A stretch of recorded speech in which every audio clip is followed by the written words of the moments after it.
Hey, knife review day. Today we've got the SOG Kiku XR.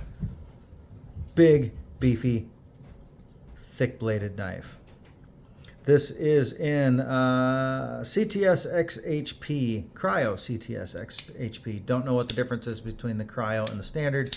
I'm assuming it's got something to do with the cold. This is a crossbar lock knife. It's got this nice textured micarta scales. Got that little like stonish pattern. Not sure what you want to call that. But she's a thick girl. But she's a nice girl.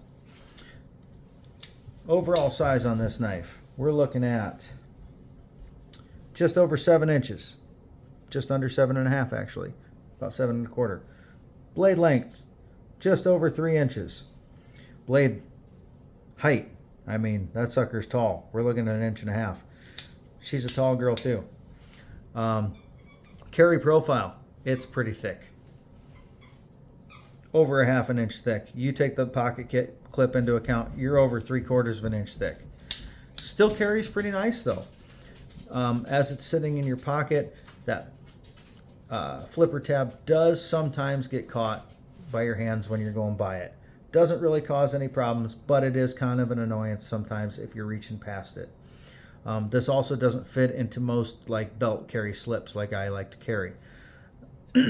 Outside of that, carries pretty nice. A little heavy, but you don't feel it very bad. I don't know if it's something with that shape and texture there, but it does sit in the pocket pretty nicely. Carry profile, I'm going to give it about a 6 just because she's a little beefy. Ergonomics though, great.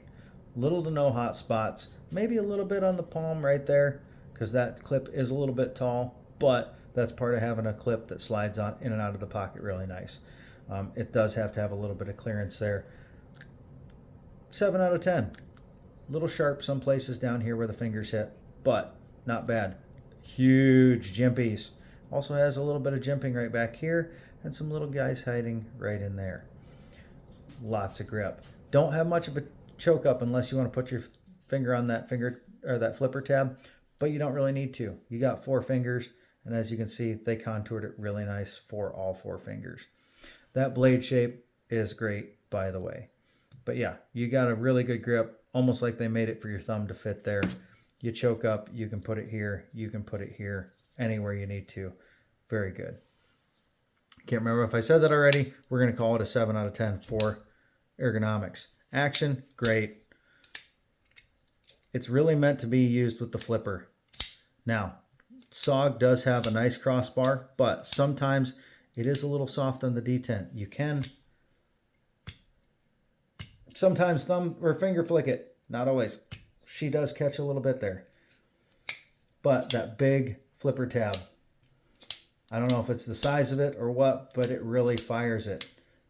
I can roll it a little. It doesn't flip very well because of that. It's tough to explain. It doesn't always fire perfectly with the flipper tab, but it's hard enough detent that it's really hard to flip with the finger holes. Not sure if it's just a geometry thing with the flipper, but if you push button it instead of light switch it, sometimes that's the difference. That push button, boom, there it is.